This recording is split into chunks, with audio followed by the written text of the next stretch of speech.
halal lifestyle menjadi nyaman, agama apapun menjadi lintas ya. Jadi muamalah, hukum transaksi, orang senang orang jujur, kemudian berpakaian ketemu dengan orang sopan, kemudian ketika berbicara itu transparan, jujur, tidak bohong. Saya pikir kemauan semua orang. Kira-kira nih, apa yang difatwakan atau didorong oleh MUI untuk mendorong ini di Indonesia nih, yang sebenarnya kalau untuk akses halal lifestyle bisa dibilang paling mudah untuk ini dimudahkan sebagai orang Muslim di Indonesia nih, karena akses untuk bisa menjalankan halal lifestyle mungkin tanpa terasa kita sudah menjalankan misalnya seperti itu. Nah, apa yang perlu didorong oleh MUI? Assalamualaikum warahmatullahi wabarakatuh. Selamat datang di Podcast Eksyar, podcast ekonomi dan keuangan syariah. Selamat datang di Podcast Eksyar, podcast ekonomi dan keuangan syariah. Podcast Ekonomi dan Keuangan Syariah bersama Departemen Ekonomi dan Keuangan Syariah Bank Indonesia membahas berbagai isu menarik dan perkembangan terkait ekonomi dan keuangan syariah di Indonesia. Assalamualaikum warahmatullahi wabarakatuh. Sebelum kita mulai, saya mau kasih pantun buat sobat ISEF semua. Buah kelapa, buah pepaya, dibeli ibu dari pasar Keramat. Apa kabar sobat semuanya? Semoga sehat walafiat. Alhamdulillah. Apa kabar semua sobat ISEF dimanapun Anda berada? Kembali lagi kita di episode berikutnya dari podcast, yaitu Podcast Ekonomi dan Keuangan Syariah. Tentunya juga persembahan dari Departemen Ekonomi dan Keuangan Syariah Bank Indonesia. Dan kali ini kembali lagi bersama guru kita, Kiai Khalil Nafis. Assalamualaikum Ustaz. Waalaikumsalam warahmatullahi wabarakatuh, Mas Ari. Tentunya di sini Ustadz ini akan terus kita tanyain berbagai fenomena menarik yang terjadi di dunia kita belakangan ini, Ustadz ya. Iya. Waduh, mungkin Ustadz mau ngasih pantun dulu. Belum kepikiran. Saya juga ada pantun. Oh ya udah kalau gitu kita ajar. Ini menarik kali ini kayak ini temanya nih, yaitu tren gaya hidup halal masa kini. Nah, ini sangat relevan kalau saya tanya sama Kiai sebagai Ketua Majelis Ulama Indonesia Pusat Bidang Dakwah dan juga Ukhuwah, yang tentunya juga kalau ada tren hijrah atau tren halal lifestyle yang merebak sekitar 3-4 tahun belakangan ini nih Kiai ini. Sedangkan Kiai sendiri udah halal lifestyle dari semenjak orang belum ada halal lifestyle. Orang belum tren, Ustaz udah duluan gitu nih. Ini Masya Allah. Ini tentunya juga teman-teman semua sobat ISEF tahu kan sekarang ini bagaimana tren hijrah, tren halal lifestyle ini merebak bukan hanya di Indonesia ternyata Ki. Ya. Di seluruh dunia juga ternyata sedang beranjak ke sana di 3-4 tahun belakangan ini. Jadi orang nyangka wah Indonesia lagi tren hijrah, ternyata seluruh dunia lagi begitu. Yang menarik nih kayak ini. Di dunia mode nih. Dunia mode itu celana sirwal itu namanya crop pants. Gitu. Kemudian yang para perancang tuh pada piara jenggot di sekarang Eropa gitu, tapi memang digayain gitu kan sama mereka. Itu bukan mereka nggak bilang itu gaya hidup Islami, tapi untuk yang menjalankan itu pun di sana jadi tren gitu kan. Menarik lagi bahwa konsep akad seperti akad syariahnya umat Muslim, perekonomiannya itu dipakai oleh perbankan yang ada di Vatikan. Sedangkan mereka kan standarnya adalah keyakinan yang berbeda gitu kan. Yeah. Ini menarik juga. Kemudian ada lagi bahkan Thailand yang negara ini sebenarnya bukan mayoritas Muslim, tapi bilang bahwa halal food di dunia itu pusatnya di situ. Ini menarik nih. Kenapa orang berlomba-lomba untuk mencanangkan mereka tuh sepertinya halal friendly atau juga mungkin Muslim friendly. Saya kalau lagi traveling ke negara yang mayoritas bukan Islam, itu selalu ada Muslim spot, ada tempat ibadahnya, ada restoran dengan menu yang halal, bahkan di pesawat juga sekarang ada gitu, ada pilihan-pilihan tersebut gitu, karena mungkin lagi banyak konsumen dari Muslim. Nah, ini fenomena apa yang terjadi sebenarnya Ustaz? Ya, fenomena halal lifestyle. Karena halal menjadi lifestyle, jadi menjadi style hidup orang untuk halal gitu. Dan ketika nyebut halal itu bagi kita identik dengan ideologis kan, teologi kita juga, akidah kita. Tapi sebagian orang aksesoris, kesempurnaan. Seperti namanya di Rusia itu ada tempat belanja halal, karena tidak sampai halal saja, tapi juga sampai toyib, itu lebih banyak pelanggannya dan itu lebih mahal. Jadi orang merasa bangga masuk ke sini kenapa? Satu, halal menurut kita. Yang kedua, bagi kepentingan mereka adalah toyib, seger, terus masih bagus gitu kan jualannya. Sehingga orang datang ke tempat itu menjadi lifestyle-nya. Jadi mereka yang seger, yang nyaman, yang juga penuh proteinnya dan juga cukup. Nah, fenomena. Nah, begitu juga di beberapa negara kan, kalau ke Perancis itu kalau mau naik kereta dari Perancis mau ke Belanda itu juga sudah ada di sana food court halal ya kan. Jadi food court halal. Jadi kalau kita mau makanan halal ada di situ. Meskipun kadang-kadang diasumsikan adalah makanan Arab. Nah, itu kadang-kadang kalau salah asumsi, padahal di sini lebih pada soal di mana makanan ini tidak ada unsur haramnya. Haram dalam Islam, dalam halal lifestyle itu kan kalau di dalam makanan itu kan tidak mengandung darah, lalu babi, anjing, kemudian dipotong kalau makanan itu hewan dipotong dengan potong secara syar'i. Selain itu kan sudah halal. Buah-buahan nanti jangan sampai bersinggungan dengan babi kan dimitigasi itu. Jadi sekarang di dunia ini kita melihat ada orang yang penasaran dengan halal karena memang ketika nyebut halal ini dari Islam dan itu sangat ramah. Berbeda ketika bicara Islam politik, orang udah ketakutan, nanti akan menguasai dan kita akan diusir dan seterusnya. Kebijakan Islami gitu. Islamnya itu orang takut atau berkenaan dengan pidana Islam.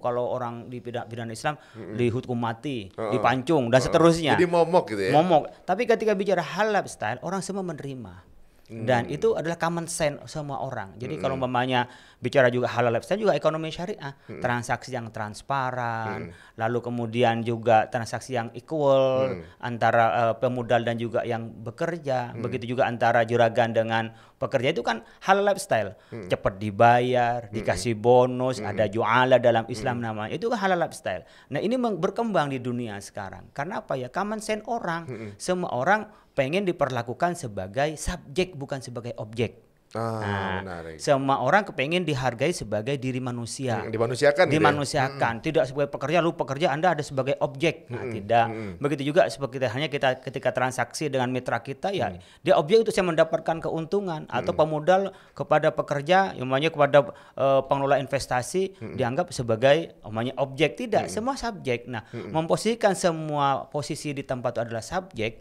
ini menjadi common sense, menjadi rasa semua orang dan itu pasti bisa menerima. Nah, apalagi seperti di Indonesia yang ini adalah masyarakat Muslim mayoritas, kemudian memberikan hal yang menjadi common sense kepada seluruh umat, seluruh anak bangsa ini merasakan nyaman.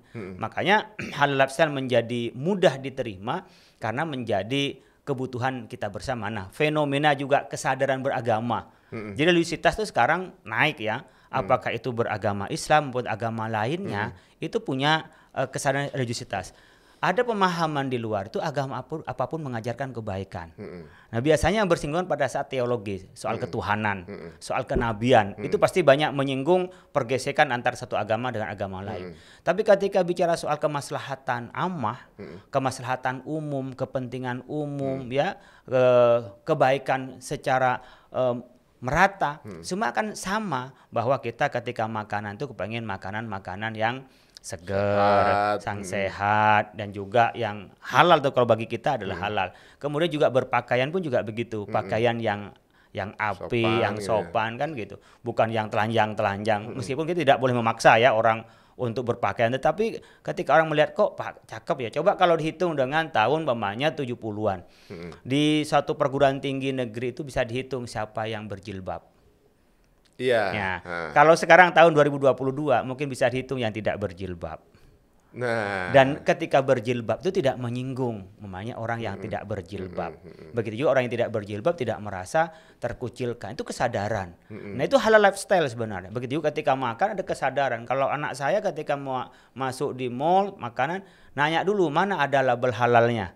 Kalau ada label halalnya dia masuk. Kalau enggak dia yang malah protes, jangan masuk sini, enggak ada label halalnya gitu. Jadi anak-anak kita yang masih SD, SMP itu sudah ada kesadaran terhadap halal lifestyle. Nah, ini membuka ruang untuk kita hidup lebih sehat dan punya harapan hidup lebih panjang. Iya. Nah, ini. Karena, ini menarik tuh.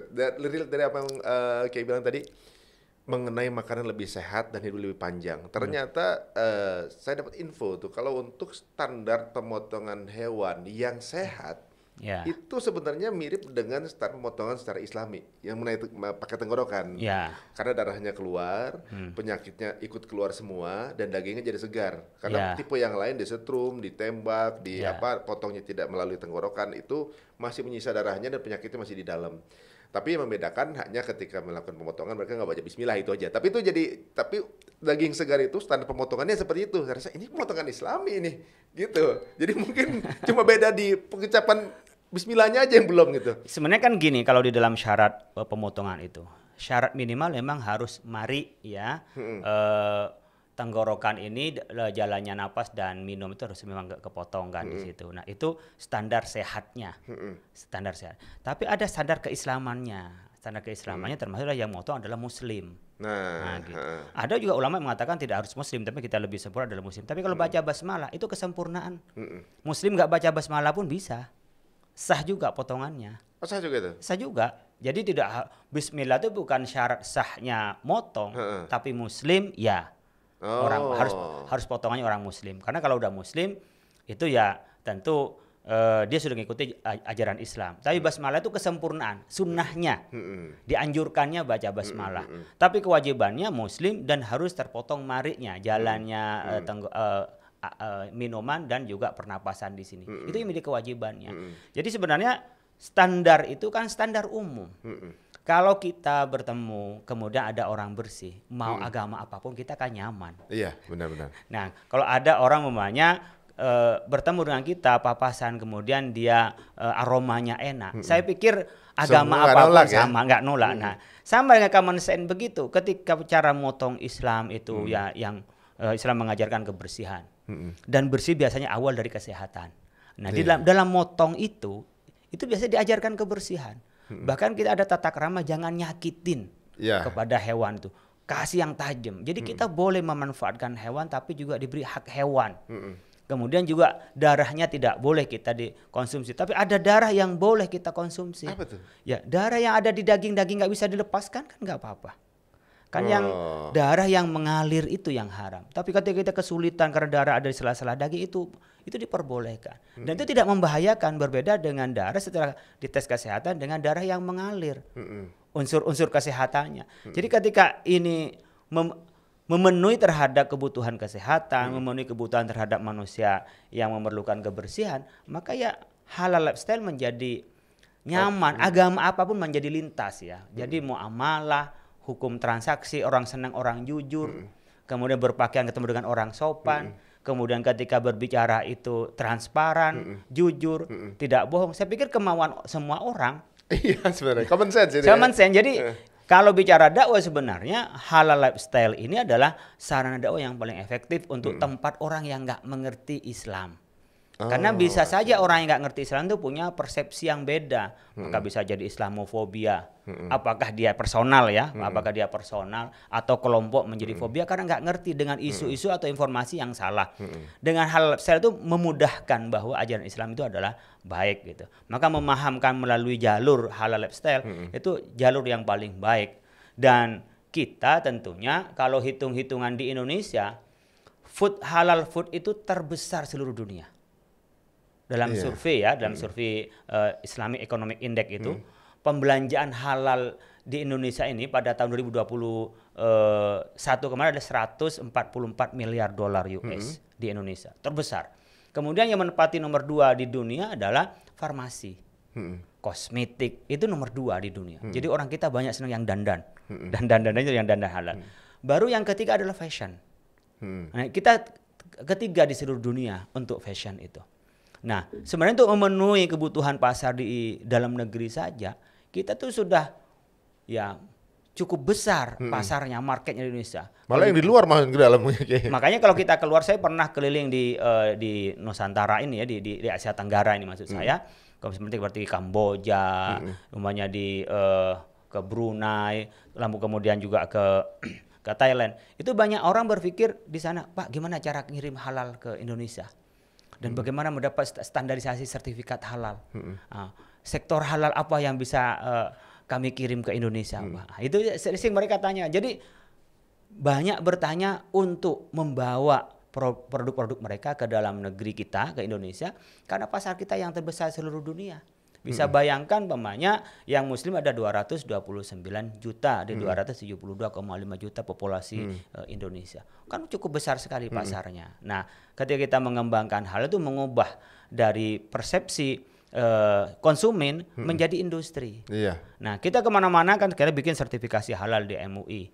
Ya, sebelum ini menjadi sertifikasi nasional, sebelum ada undang-undang BPJPH itu, Badan Jaminan Produk Halal itu, orang ketika ke kita memasukkan dan orang pengen mendapat pasar besar ke Indonesia, itu minta sertifikasi halal.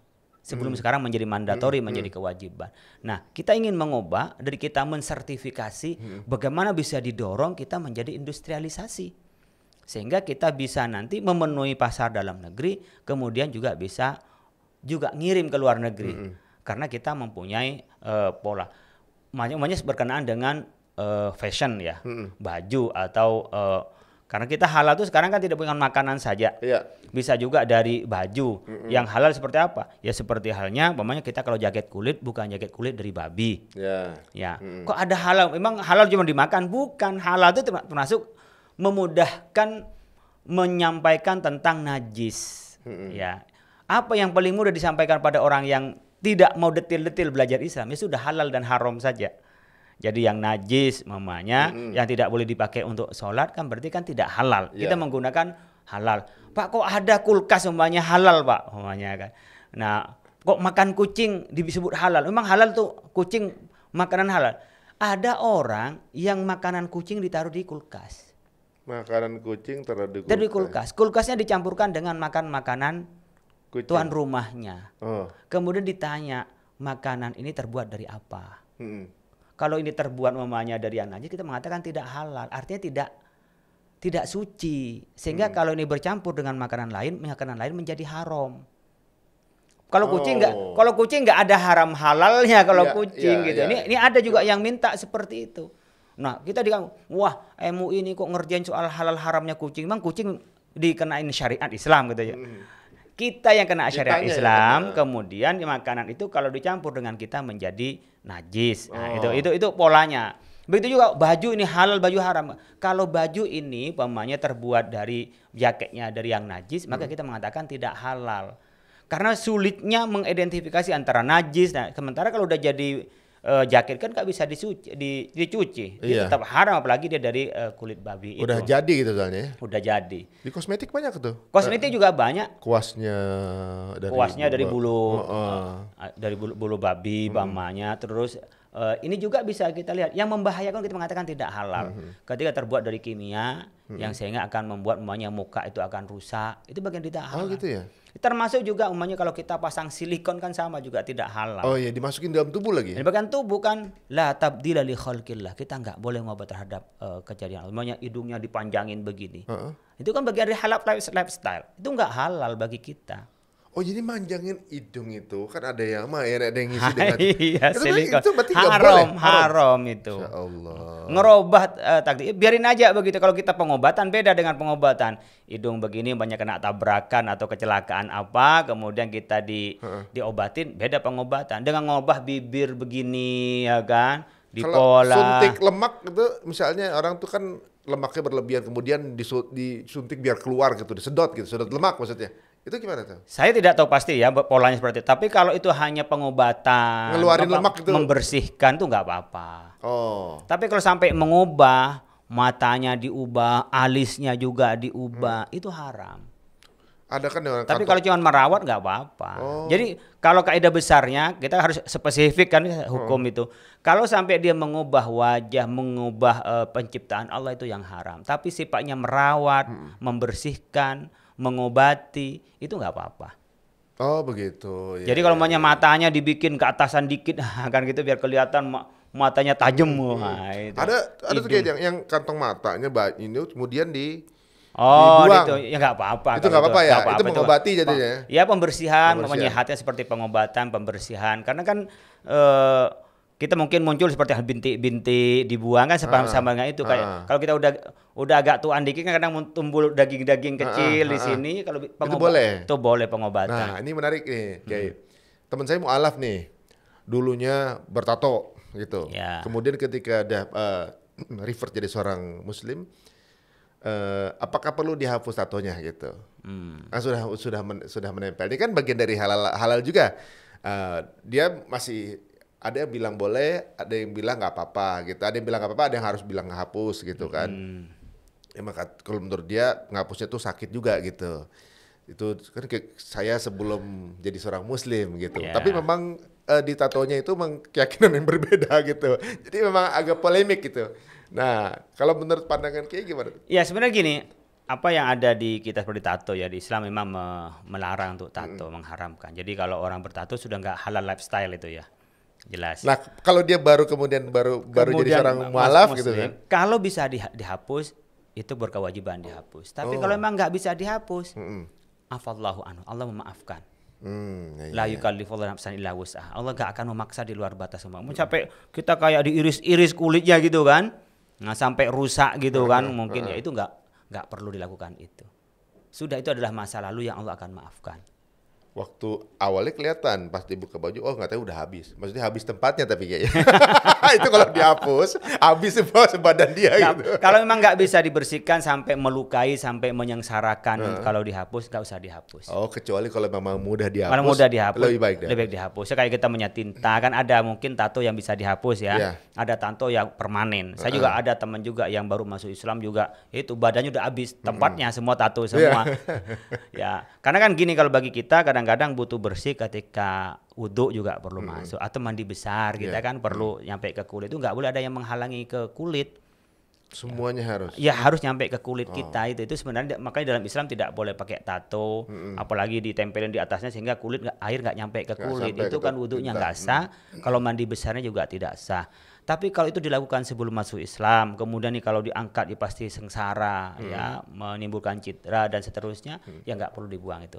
Allah memaafkan. Tapi kalau bisa mempunyai pengobatan atau dokter yang bisa diambil tanpa menyakiti, tanpa merusak, ya sebaiknya dibuang itu. Mana yang lebih baik begitu ya? Ya.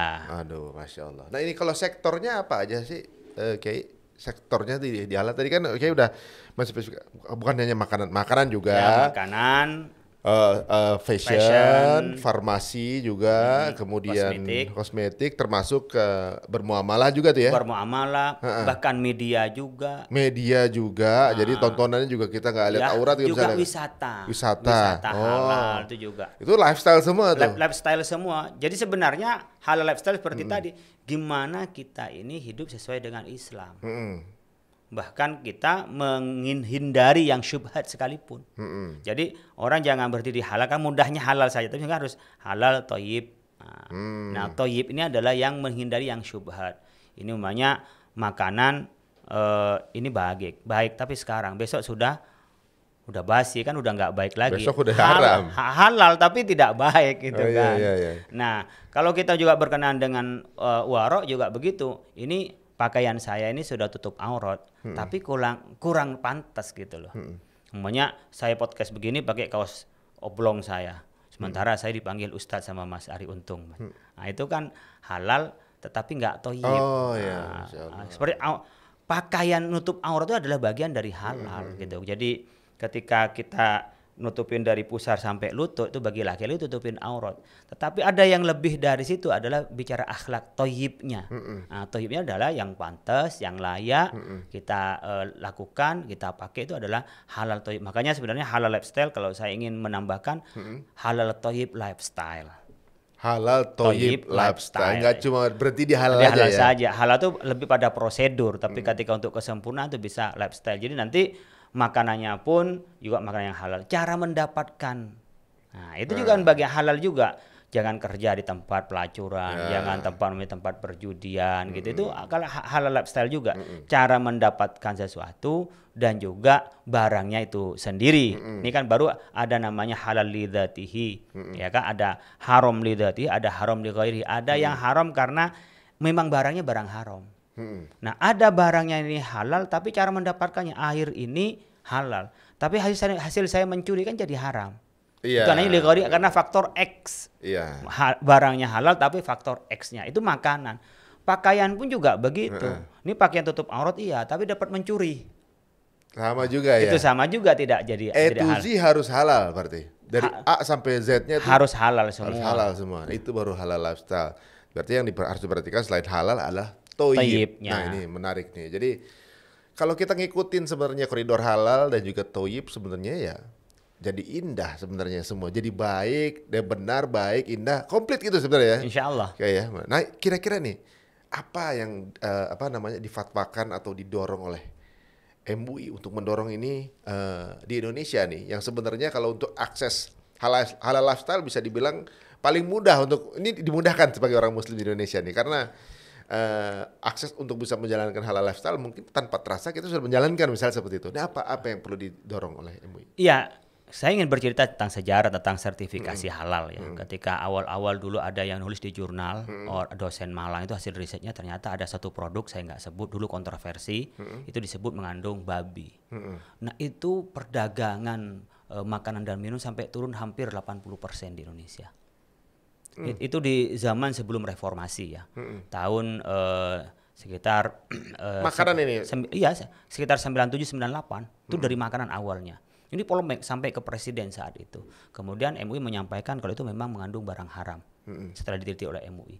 Nah ini menjadi tidak bergerak, orang pada takut untuk belanja karena takut haram, karena itu penyedap itu ya, dulu itu penyedap untuk makanan. Orang pada tidak berani makan di warung-warung, di restoran karena takut haram. Nah akhirnya MUI mendapat mandat dari presiden saat itu untuk melakukan sertifikasi halal.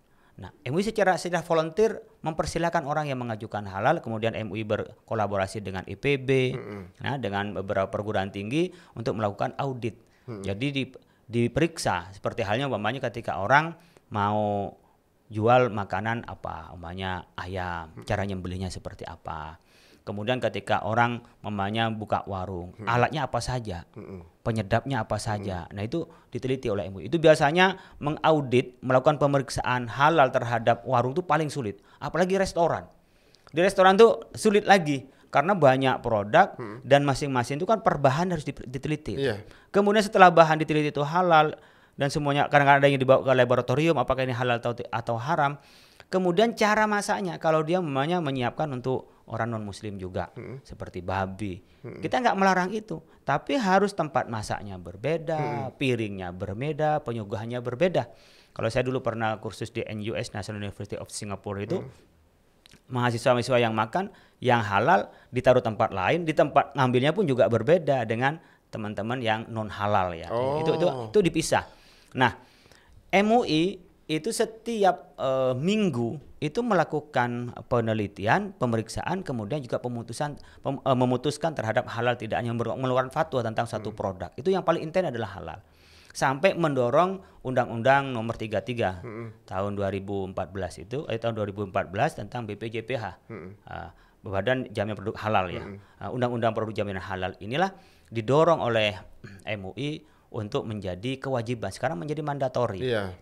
Nah, sampai sekarang kalau kita mau melakukan sertifikasi halal itu tetap harus melalui MUI.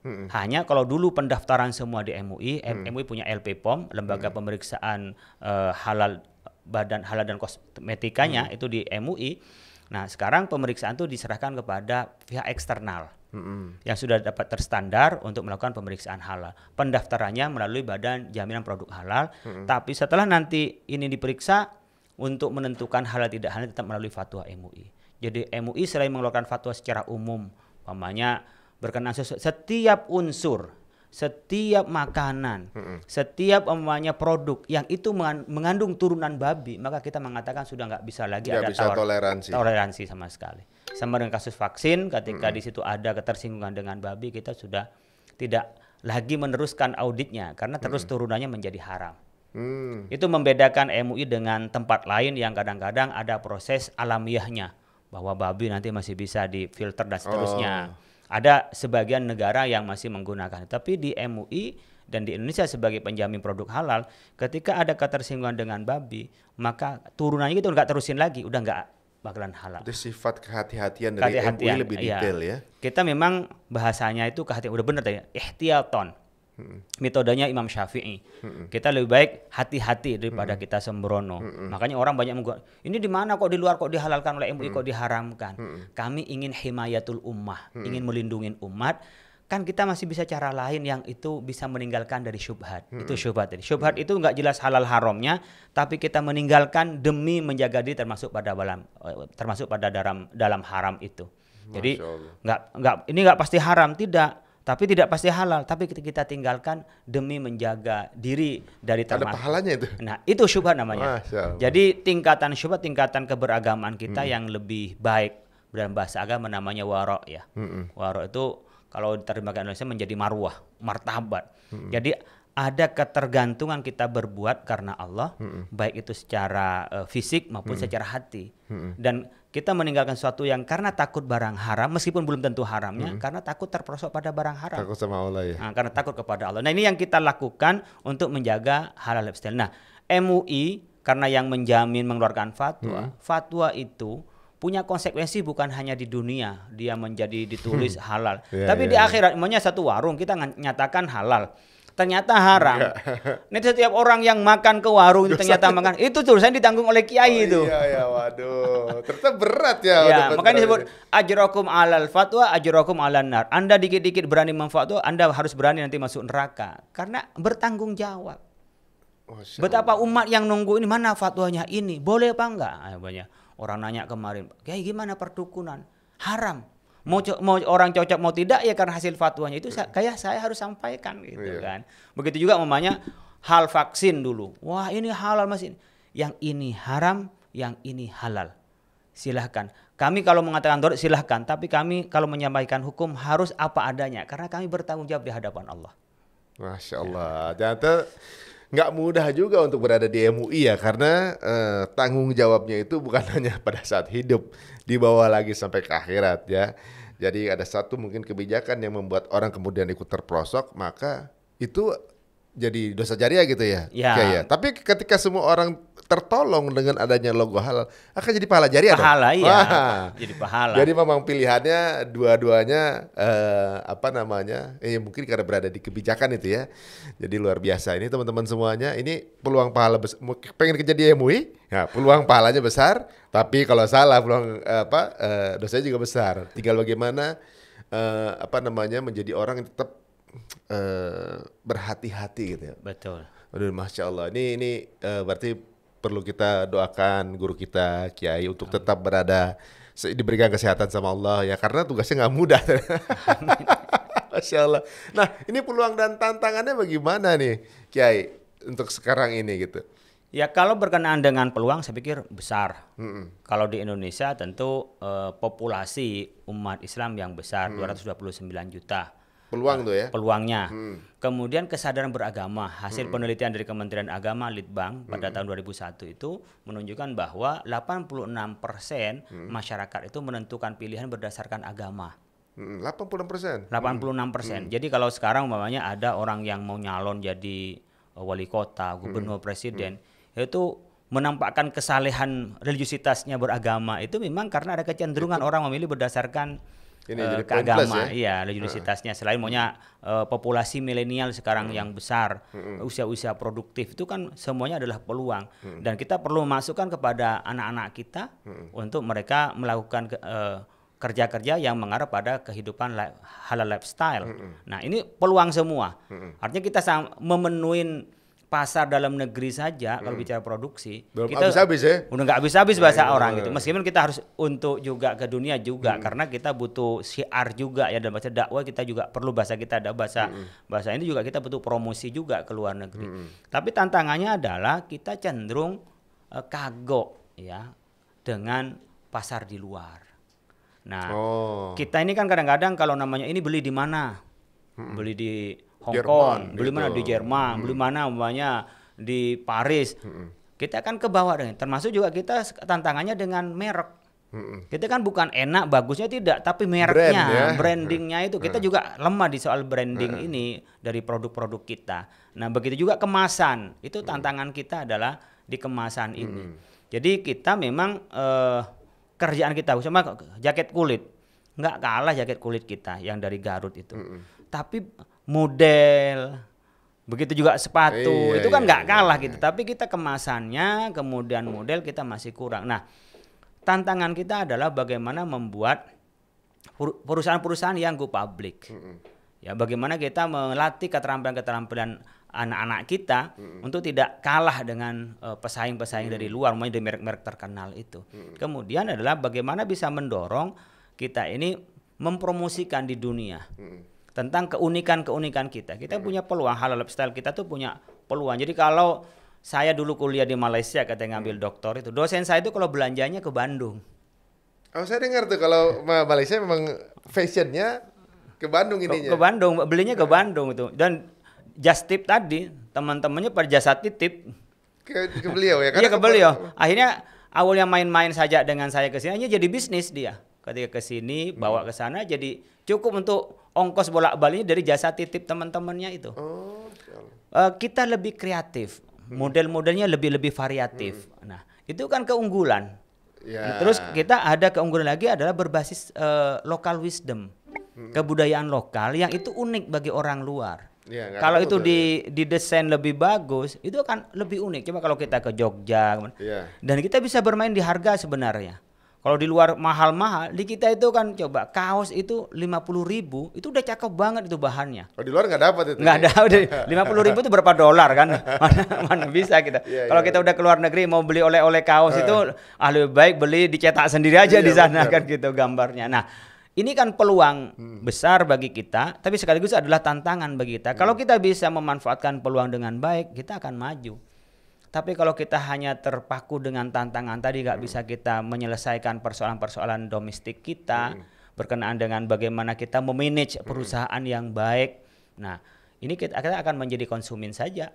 Kita Iya, akan menyampaikan halal, tapi semua barang dari luar. Cuma narasi jatuhnya ya. Narasi, dan sepertinya kita hanya bangga-banggaan sebenarnya, tapi sebenarnya kita menjadi kosong. Nah, pasar yang luas seperti ini kalau kita ya didorong oleh dunia perbankan dengan permodalannya, kemudian umpamanya didorong oleh pemerintah bagaimana diberikan pelatihan-pelatihan yang cukup, begitu juga bisnisnya didorong untuk go public, saya pikir Indonesia akan menjadi pusat halal dunia. Wah, amin, amin. Jadi kalau orangnya sudah pusat halal dunia, terbesar orang yang pemakai halal. tinggal produknya nih. Tinggal produknya apakah menjadi halal center ya dunia itu, global halal umpamanya, halal global center di Indonesia, apakah kita bisa mewujudkan itu? Ya tergantung pada kita menyelesaikan tantangan dan meraih peluang itu. Lagi-lagi ini tantangan atau challenge dari Kiai ya untuk kita semuanya para millennials yang menyaksikan obrolan kita ini, bahwa ayo kita sama-sama jadi pemain gitu ya. Bukan Ya. cuma jadi penonton aja atau konsumen aja. Ini menarik karena Allah udah sediain nih lahannya di kita, pasarnya di sini, Ya. sumber daya juga di sini. Ini menarik ya. Saya kalau keluar negeri gitu misalnya lagi jalan ya, Kiai, itu orang minta misalnya oleh-oleh, berharap nggak dikirimin oleh makanan karena udah begitu. Nah, sekarang berarti udah ada kesadaran itu berarti Kiai kan. Kalau kita jangan makanan ya gitu. Soalnya belum tentu halal kan gitu. Jadi Ya. alhamdulillah sudah dalam proses ya, orang mulai paham gitu ya, walaupun mungkin belum maksimal, masih proses.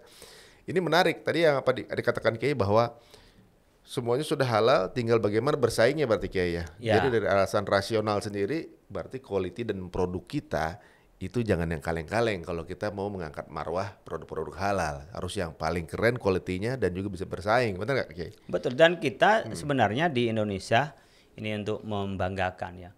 Sertifikasi halal dunia itu belajar ke Indonesia. Mudah-mudahan nanti tidak dibalik menjadi kita belajar keluar. Ya. Iya, Sementara ini cara proses dan bagaimana teknik sertifikasi halal dunia itu belajar ke Indonesia. Yang kedua, bagaimana dengan varian alam yang dimiliki oleh kita, sumber daya manusia, alam yang ada pada kita, semua mengakui bahwa kita itu punya. Tapi memang kita masih di SDM yang masih terbatas itu. Kemudian adalah mental. Ini mental. Ya, kita masih mental model kita ini yang terlalu apa adanya. Soalnya yang di luar tuh lebih bagus Lebih quality-nya bagus di soalnya kita itu mental. Makanya kita harus diperbaiki di sini, ada pola pikir ya, model mental itu yang harus kita arahkan, dinaikkan lebih dikit. dari kita jadi konsumen lalu kagok dengan luar, gimana kalau kita memproduksi dan kita bisa memenuhi terhadap kebutuhan kita sendiri minimal. Syukur-syukur kita bisa juga ekspor keluar dari kekayaan kita, dan kita muslim yang terbesar di dunia ini menjadi juga muslim terbesar produksi halalnya di dunia. Masya Allah, ini challenge lagi dari guru kita ini teman-teman. Ayo kita terima tantangan ini dan kita buktikan ya bahwa tadi bahwa mental kita itu hanya sebagai konsumen mulai kita rubah gitu. Kebanyakan kalau ngelihat orang bule, ini bos gitu kan dari itu mental yang kebawa dari situ kayaknya. Jadi soalnya dari import dari luar itu semuanya serba bagus gitu kan. Ya mungkin karena ada narasi bahwa Indonesia dijajah selama 350 tahun. Tapi kalau kita putar mindset kita bahwa Indonesia tidak bisa ditaklukkan selama 350 tahun, kita akan ngerasa punya marwah gitu ya. Oke, waduh. Mudah-mudahan ini menjadi penyemangat teman-teman semuanya. Amin. Ayo para UMKM, kita bangkit bareng-bareng. Kalau mungkin orang bilang small is beautiful, tapi kalau big is powerful. Jadi ukhuwah ini kalau kita bisa gandengan tangan, bisa berkolaborasi, udah waktunya Indonesia insya Allah akan menjadi memimpin peradaban perekonomian syariah di dunia. Dari berjamaah sholatnya menjadi berjamaah ekonominya. Masya Allah.